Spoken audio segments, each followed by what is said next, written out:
Hello, everyone, and welcome to the Williamson County Coaches Preview Show. I'm Jack Daniels, your host, and with me for today's show and tonight's game are the head football coaches at Page High School, Coach Charles Rathbone, and the head football coach at Fairview High School, Coach Chris Hughes. Welcome, gentlemen. Thank you, Jack. And good luck tonight before we get started. Appreciate it. And I wish you both the best. You guys are two of my favorites in the county. I want you to know that. Probably it's also one of the oldest rivalries in the county, since Page and Fairview are one of two of the three oldest schools within the county. But Coach Hughes, first time you've been here, so we're going to start with you and just let you bring everybody up to date on how your season's been going this far. Well, we moved to a new district, 11AA, and with three teams that came with us from 12AA, which were Lewis, East, and Hickman, which were all 3A schools that came over. And we're through 8 games. We're 7-1. The only loss we had was Lewis County. Had a lot of turnovers and penalties and mistakes that, if you make those mistakes, you're going to lose. So feel pretty good about where we're at right now and how we're playing, kind of looking at playoff scenarios and getting ready. And, with the system set up like it is, this is a huge game, actually, for both of us as far as playoff implications. Who will be at home, who will be away, and where it is, because every win counts, not just your district. So, Well, let's go back and pick up who are the other teams that are in your district in 11 AA. Now we have Montgomery Central, Stewart County, Creekwood, us, Hickman, East Hickman, Lewis County. This won't be good if I can't remember the other two. Camden is a good team, and we have 9 teams. So I'm still leaving some. Montgomery Central. I said Montgomery. Yeah. I can't remember the other off the top. And that may be us. It may be us to make 9. But that'd give us 8 regular games, and I kept Cheatham County and Page because last year we lost to both of those teams, and I knew it would be competitive and get us ready for playoffs. So. Well, we're glad that you kept the Page game. It's one of the county games we definitely look forward to doing each year. My county AD kind of told me I better do Well, that. I'm glad you listened to your county AD. He's a smart man. Well, let's go back to pick up your assistant coaches. Who all's helping you this year, and what they teach at the school, and what they do for your football program? Well, Chris Butler is the defensive coordinator this year, so that's a change, and it's changed our defensive scheme and changed our personnel. It's a whole different look on defense this year, but our defense is still really strong, just like it has been under Coach Simmons. He did a great job, and we were always very good on defense, and this year's no exception. Our defense is still, a little better than our offense is, and keeps us in games, puts us in good position. But he does that, but he also teaches AP courses. He is a great teacher and a great coach. So, and he was a head coach of the middle school this year, which he doesn't have kids, but just having a wife, that can put a little stress on the time. He did a great job with our middle school. We finished 2nd in the MTAC, which is our little athletic conference for our middle school. And so then we also have Coach King back, who's been with us forever. He was even there as assistant before I got there. I added 2 assistants to do freshmen, E.J. Gunner, Domingo Rios from East Hickman Middle. We also got Coach Jackson from Cheatham County. It was probably our best hire in the all-season. The other coaches were there with me, but Coach Jackson has taken over our strength program, our weights, and he's assistant head coach, and he helps in game planning on both sides of the ball. He's up top, looking at the offense and defense, and real knowledgeable about the game. He was the OC for Cheatham County, and I can't say enough about how he does. He's teaching wellness and PE at Fairview High School, and he's liking it. So it's going well. I've had an opportunity to meet Coach Jackson several times. Just how tall is he, Coach?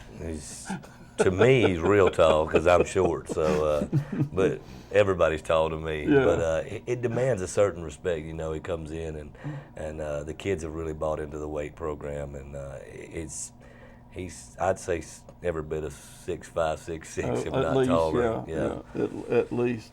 Well, it sounds like you got some good additions there to your staff. Real good. Let's talk a little bit about your. Are you having a freshman program and a JV this year, or did you combine them both, and how they've been doing? We did the freshman program. We always try to do that, and I've kept it separate. And the freshman team is 3-2 right now, and playing some pretty big schools. We played Independence overtime game. I was real pleased with that because last year they beat us by about 150 points. So it was a good that we caught up a little there. We have a big freshman class, about 27 kids, and they're more than our JV and our varsity. So what we're doing is a lot of those freshman kids are also playing JV, and we've been lucky that it's been on alternate weeks. The JV is 3-2 or 2-2. So we're having about middle success. We won some, we lost some. Hickman beat us last night on the last play of the game. It was a real exciting game. We did the Stanford pitch play. We pitched it 14 times, got it to the 20-yard line before we got tackled. So yeah, that's pretty fun in the JV game. In a varsity game, I'd have been losing my mind. But I can imagine 14 pitches without fumbling the football. Oh, it was fumbled. But we picked it back up. Okay.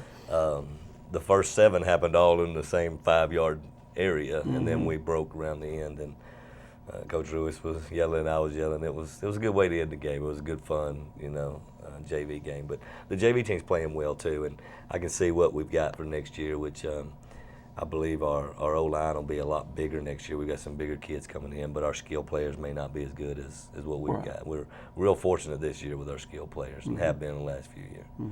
Coach Rathbone, let's back up the page. Last time we saw you was week 1. You were getting ready to play Summit. So we kind of started that game and go forward on how you guys have been doing. Well, we've really been up and down season, to be honest with you. We started out with Lipscomb Academy and got beat pretty good there. And, we're 4-4, so 3 of our losses have been against teams with a combined record 23-3. So, we played some really, really good teams. And anytime you play the CPAs and the Gileses and the Lipscomb Academies, and now we're playing Fairview this week, who's 7-1, and Cascade last week, who was 6-1 going into the game. So, it's been a challenge for our kids, and we knew that we were going to have growing pains replacing 20 starters. So, hopefully the kids are, they're starting to buy into the defense, and the offense has been playing pretty well. The defense is starting to pick it up. So, hopefully we're starting to maybe put it all together at the right time going into the playoffs. Well, with 4 wins, you're in a pretty good position to make the playoffs. I know tonight's game is a big game for you, as again, like Coach Hughes mentioned, as far as maybe position yourself a little bit better in the seeding process of the playoffs. How does it kind of look for you right now? Because I know you're kind of in the middle. You could go east or you could go west. How have you been going on your playoffs here lately? Well, last year we went to Signal Mountain in the east, and then eventually got put out in the second round to East Hamilton. The year before we went west. Right. And the year before that we went west. So we really don't know. Right now, if it ended today, we would go east, and we'd be playing probably Signal Mountain again. Oh, okay. So, we're just taking one game at a time and working every day to get better, and hopefully we can continue to get better and be prepared for whoever we face. Right. Well, let's talk a little bit about Fairview. Your scouting report on Fairview. What are we going to see tonight that Fairview does? Well, Coach Hughes gave a pretty good scouting report already. What we see, they got really good skill positions. They like their defensive front. They do a lot of bear crawling with their defensive front, and I'm assuming that's because they're probably not as big as they have been in years past. But their team speed defensively is extremely, extremely good. They run to the ball, they hustle, they get after it. They got a couple of dominant players, probably led by Garrett Wall, number 22. He's an outstanding athlete, probably 6'3" maybe, good-looking kid.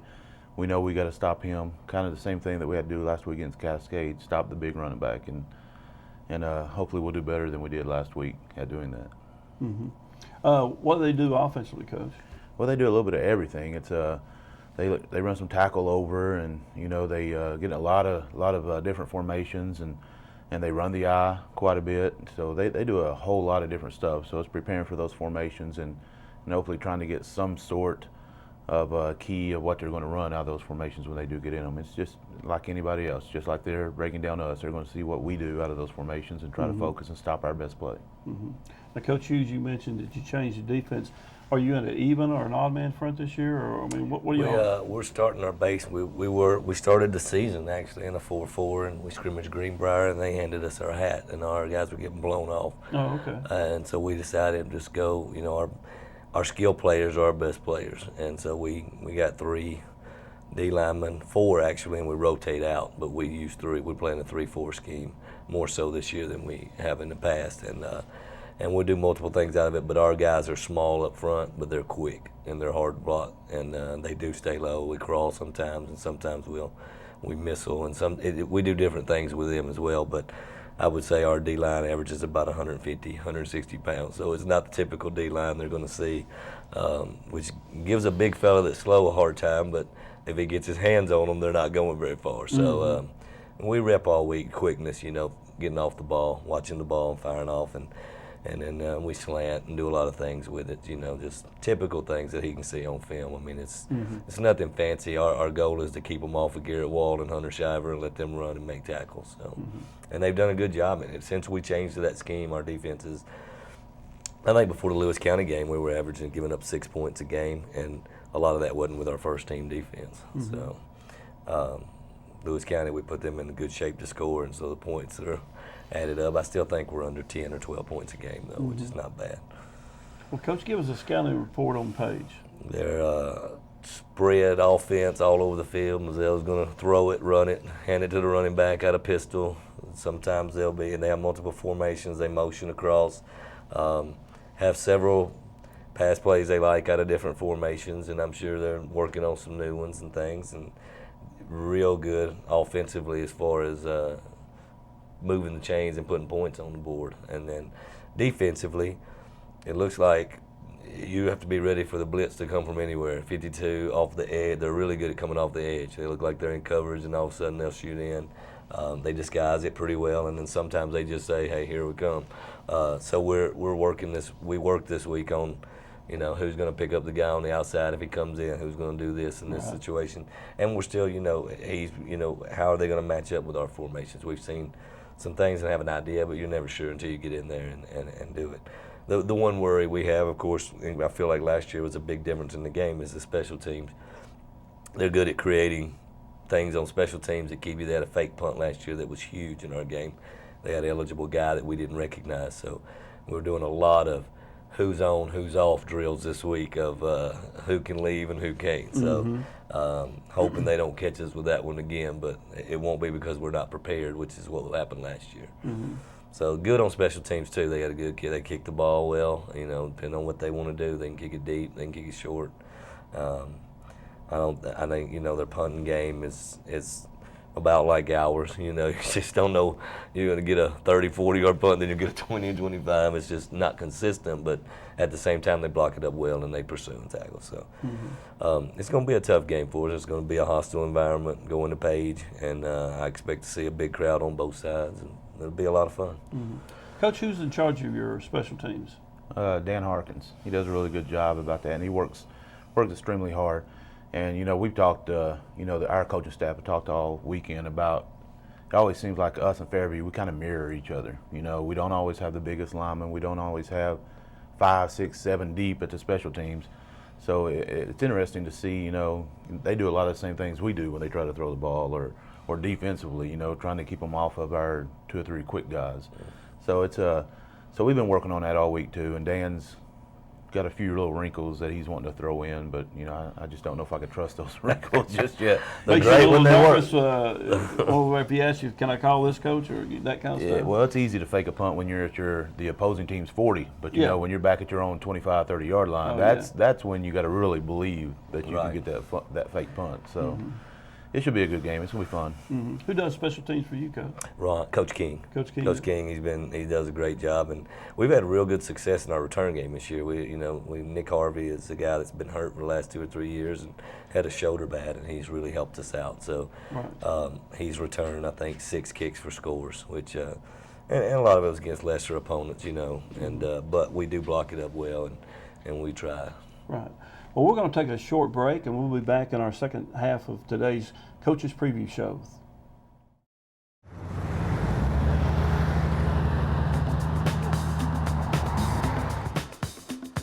Riding your bike is great exercise and a fun way to go places. To stay safe on the road, remember a few simple tips. Always wear your helmet. Helmets are required by Tennessee law for cyclists under the age of 16. Check your equipment. Make sure your tires are inflated properly, your brakes work, and your chain is working smoothly. Be visible. Wear bright colors, and at night wear something reflective. Just because you can see a driver doesn't mean that he can see you. I don't know that I would call it natural, but I do think that there is some conflict between motorists and cyclists on the roadways. And I think it goes that most people are not aware of what the rules are that pertain to both. State law says that cyclists have as much right to the roadway as a car does, but it also states that they must follow the same rules as a car does. That means bikes are supposed to stop at stop signs. They must stop at red lights. They don't have to necessarily obey the speed limit laws, but they do have to be respectful of other traffic and make sure that they're following the same roadway rules as a car does.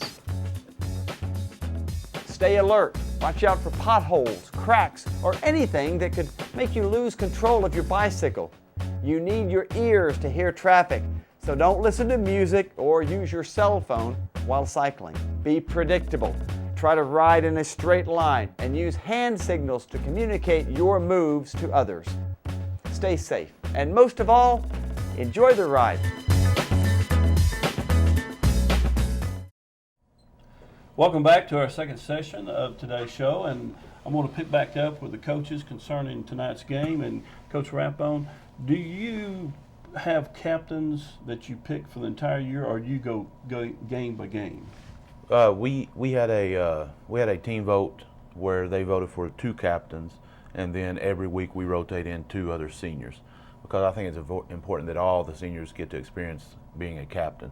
So we let the players choose 2, coaches choose 2 on a weekly basis. Okay, and tonight's game, is it your last home game? Yes. So it's senior night for you? It will be senior night, which creates a mess warming up, and I've talked to Coach about that. So I mean, not a big fan of it, but the seniors deserve it. It's a special group. Anytime you're a senior, you deserve to be noticed for it. Right. Coach Hughes, how do you do captains? I select them myself, and I do it based on the 4 years that they've been there, and schoolwork, academics, athletics, and behavior overall, just being a good leader and people I can trust. I do mix other captains in throughout based on the ones that deserve it, and I do that with my captains. So we'll say, who do y'all think should go tonight? But, generally I'll send those 4 guys that I select. And this year, we have a lot of kids that are deserving, but when you go back and look at the total package, that's what I make a decision. I've always done it myself. Before I think they did the team. A lot of times the guys that the team vote on are some people that are not making good decisions in all aspects of their life, and I want to make sure that we have the right people that are basically, if I'm going to pick you as a leader, it'll be the ones that are doing the right thing on and off the field. When do you let them know? Do you do that like in the summertime, who your 4 captains are? We right do it before in the season? spring. We know as soon as we get going. Probably by the time we get in the weight room in January, they'll know who. Okay. Yeah, right. we don't. You got the leaders in there. It's leading not right there. back. Hey, we're going at it, and they know. Even if they're playing baseball, they know I'm the captain. Okay. Pretty much, got an idea next year who it's going to be now. Okay. So my mind can change, but as long as everything stays, par for course, we'll be fine.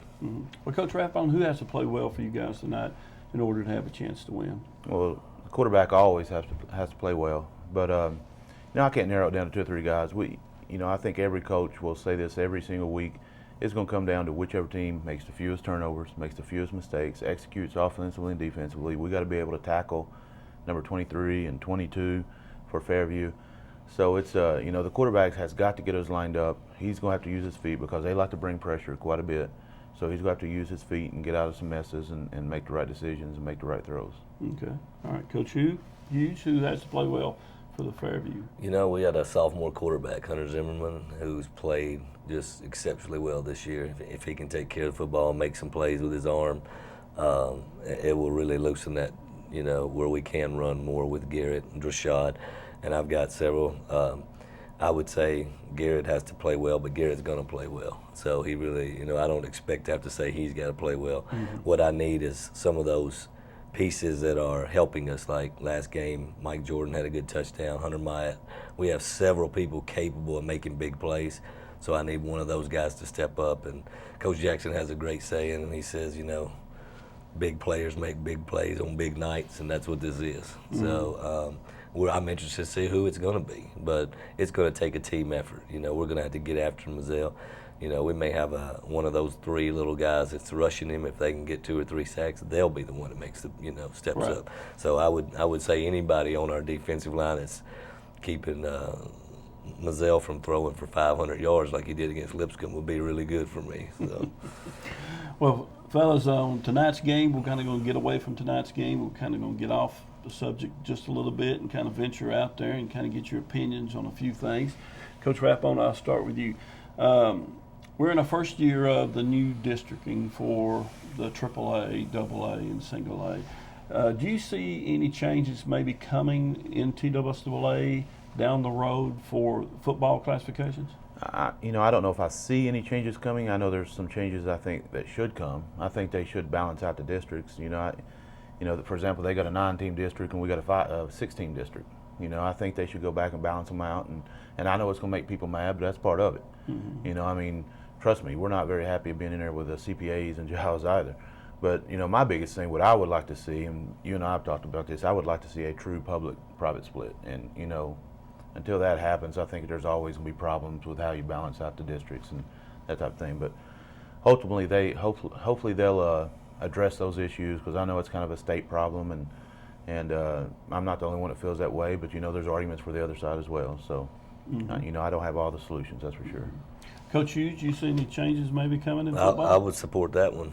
If the public. Oh yeah, there's no doubt. I think most public schools would support that Okay. one.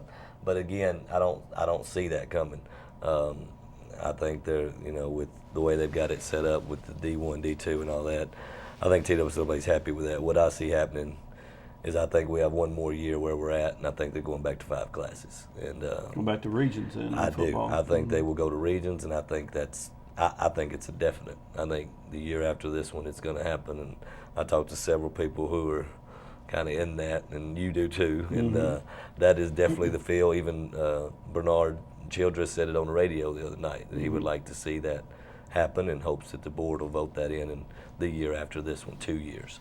So it'll be interesting to see where that goes and where we'll land. With us and Page, we could be in 3A, 2A. You don't know, based on our enrollment. So. Right.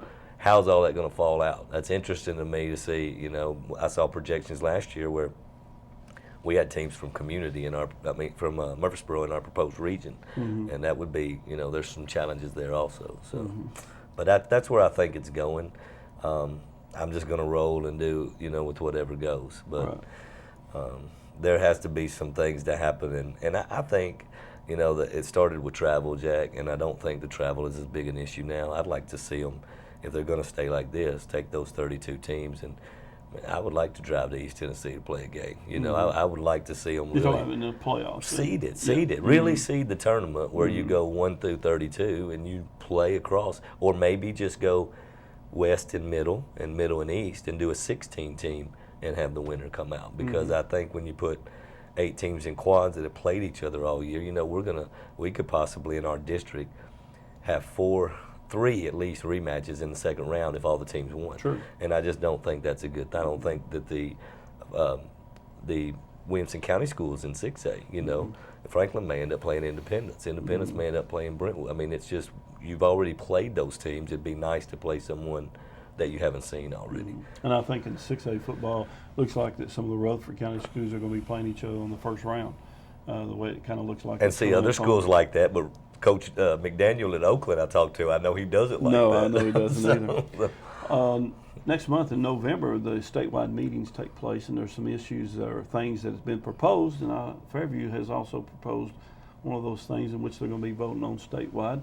You want to talk about that a little bit, about the non-faculty coaches? Well, I just think, at a smaller school, which Fairview and Page are, we always play that, hey, we're not as big as everyone else. I think it should be left up to the school on non-faculty coaches.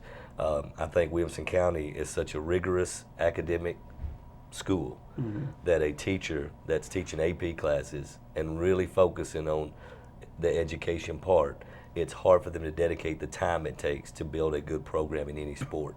And I think if we had some non-faculty guys qualified that have go through, Williamson County's not letting them come without the background check, without all the things going on. So we're talking about good people that have the time based on their job. They get off at 1 or 2 and they can help in the afternoons.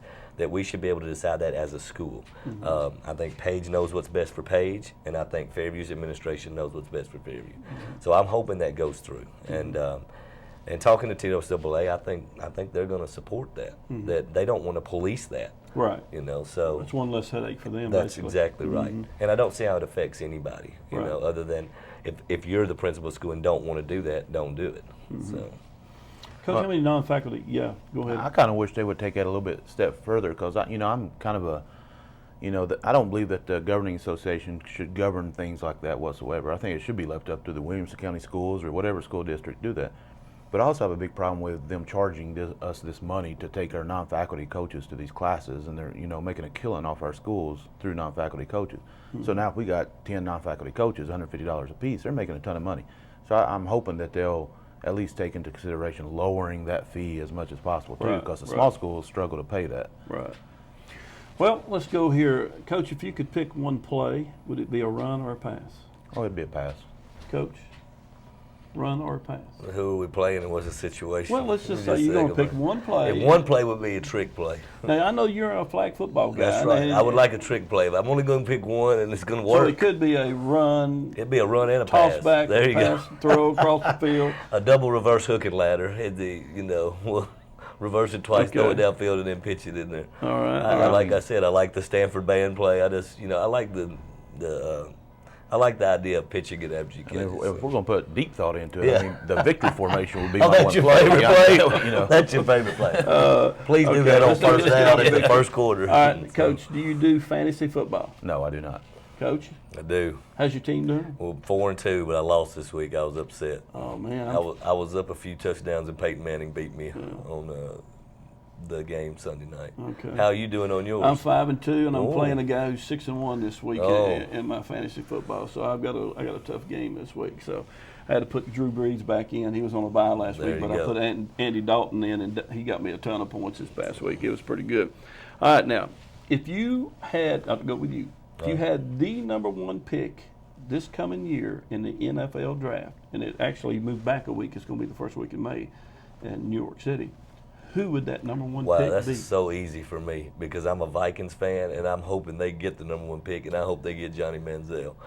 So I'm all about Johnny football. I think he's a great football player. I know some of the off the field stuff, but he's the best player in the country and no doubt in my mind. And I would love to see him quarterbacking my Minnesota Vikings with Adrian Peterson, and I think it would be huge because right now we're just shuffling them around. What you got you with Freeman in there? This It was past horrible week? last I night. got you. I couldn't even sleep after the game. I Right. was so tore up. But Right. yeah, Johnny Manziel. Coach, who would you pick? Oh, man, that's a tough one. Probably Jadeveon Clowney, just because I think those pass rushers are so hard to find. And, if you can rush the passer, you can win in the NFL. So. Sure. Coach, back to you again. Outside the SEC, who's the next best football conference? I mean, I don't think there is a really best conference outside the SEC. I mean, that's for sure. I mean, we dominate everything. But, I mean, I like watching probably the Pac-10, Pac-12, whatever it's called now, Pac-12 just now, because yeah. the Oregon Ducks, Okay. they pretty impressive what they do. Coach, who's I'm going to go with James Franklin saying it's the NFC, the AFC, and the SEC. That's it. There is no other conference, but I do like the Ducks. So I do like Pac-10. It's high-scoring football. I like that. Florida State looks really good, though. They do look really They good. look really good against Clemson. They made Clemson look really bad. So, Right. but I don't think that they're overall top to bottom they're as good as the Pac. So. okay? All right, Coach. If you win the coin toss tonight, kicking or receiving? Well, sometimes I just let my captain make that choice. Okay. And it really doesn't matter to me as long as he doesn't say defense. Okay. And we win if he doesn't say defense because as long as I get Defer, it, one half. you defer. But tonight, I don't know yet. I'm right. going to make a game time decision. I mean, I'm going to let his captain choose, too, because we're going to defer. So, I mean, So he wants defense. So if I say ball, we could just not even flip. There you go. There we go. Well, thank you, coaches. The best of luck tonight. Hope Thank you. everybody stays healthy. Thank you for joining us for the Coaches Preview Show. I'm Jack Daniels, your host.